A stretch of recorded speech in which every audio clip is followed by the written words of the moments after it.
Hi, my name is Corbin McMillan, and the entrepreneur I chose was from Pandora.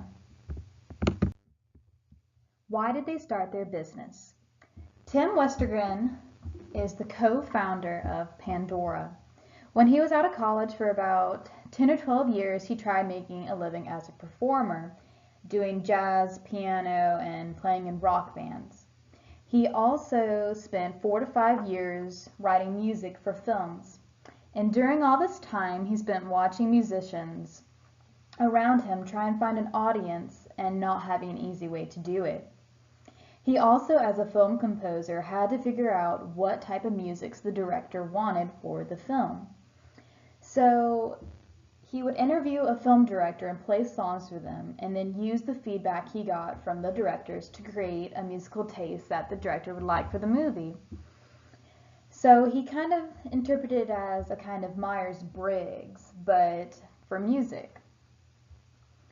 And he, quote unquote, said, "What I'm really doing in my head was developing a taxonomy of their taste." So it's an easier way to glean the music taste of a person. And he thought, wow, if I could codify this whole process thing and marry it with math, the web would be this great discovery tool. Now, what is unique about their business?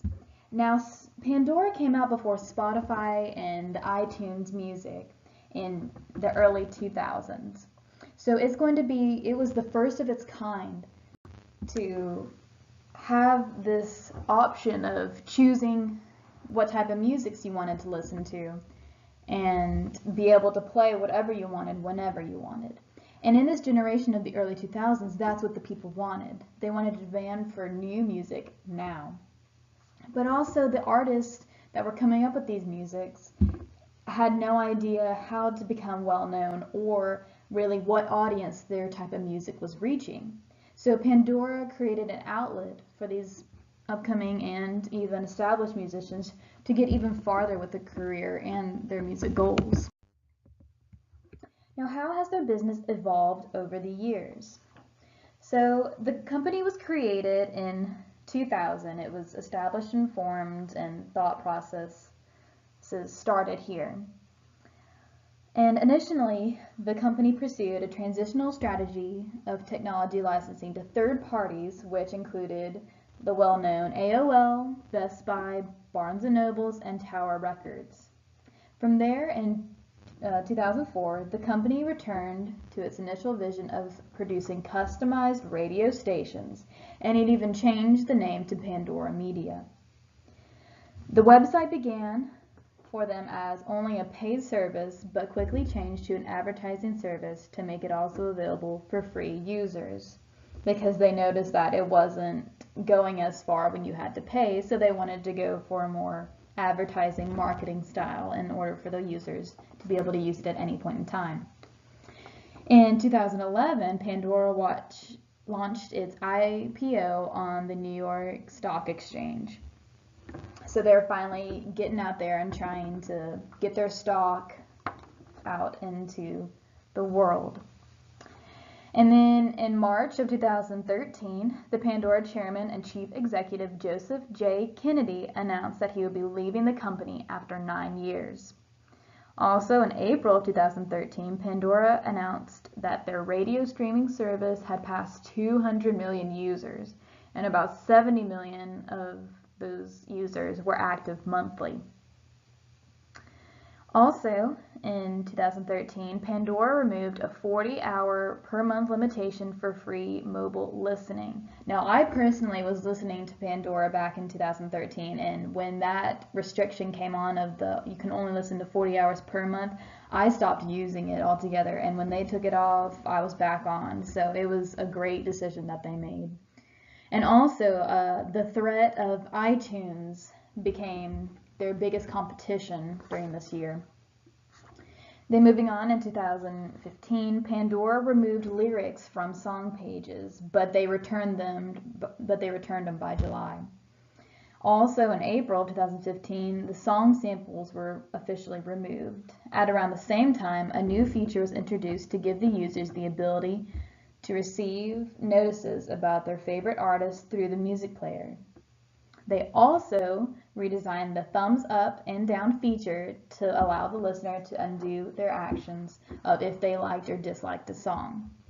So quite a bit happened during these 15 years of them getting started and up and running, and they were trying to figure out which techniques and which things should be in and brought out. And ultimately, it seemed that a lot of the stuff they tried to take out, people didn't appreciate, so they brought it right back. What are some of the challenges faced by these entrepreneurs? The biggest thing for any entrepreneur in general getting started is money. With Pandora, this was the absolute biggest struggle. They started their first campaign in 2000 trying to fundraise and get started with everything, and in order to pay their employees. And by 2002 and 2003, they were struggling. They had no money whatsoever to pay their employees with or anything. So it was their biggest struggle of trying to get out there and active. There's also working from different homes. They did not have a home office area. They just kept jumping from different places, working with whatever they had and with a whiteboard most of the time. They also had the challenge of licensing their songs and trying to find big label artists to take the idea and run with it and put it on their websites and everything.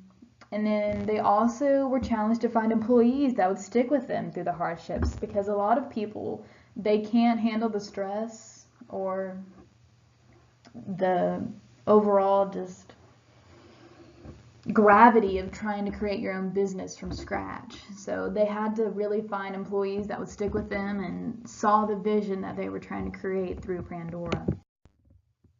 Now, how did they overcome these challenges?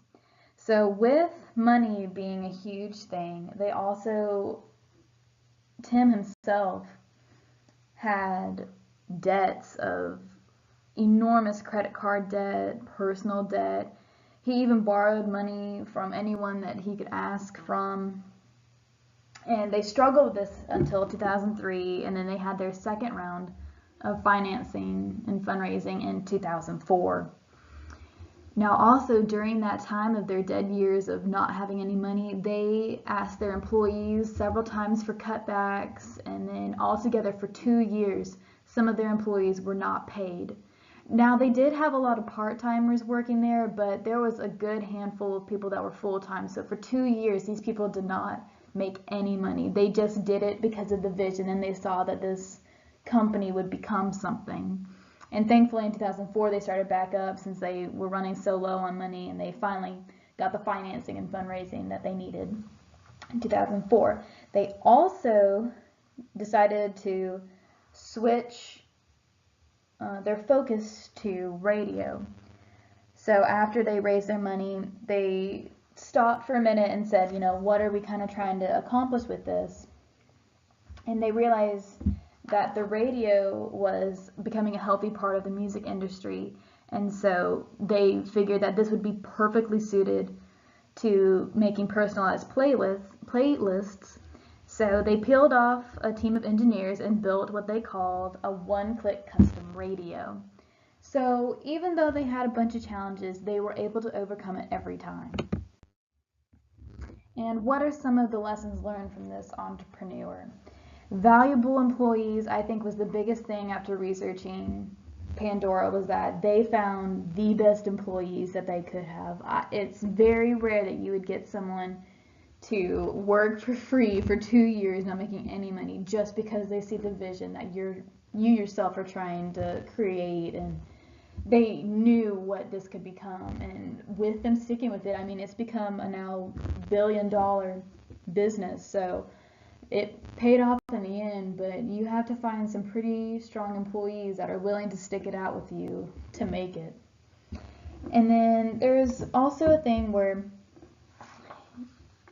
Westergren was interviewed and asked what was the best kind of advice he got or lessons learned from becoming an entrepreneur, and he said he got it from his wife, and she said, "Don't be self-conscious about being an entrepreneur."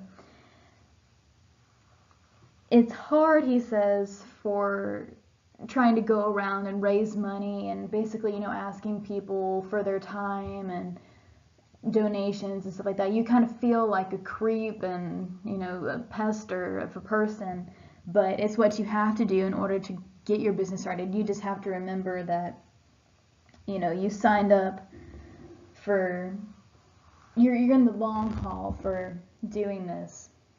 So it's something that you need to be confident in, that you need to make sure that, this is what you want to do, this is what you want the world to see, and it's your dream, and don't let other people drag you down because of that.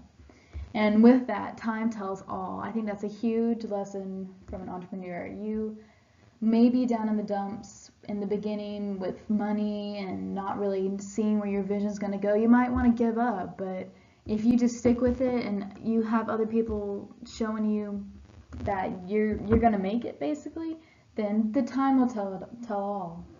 Because like with Tim, like they thought it would be a great startup company, and then they questioned it in the middle, but now and today he's worth over $1 million. So if you just let time keep on going and you just do what you need to do, then anything is possible.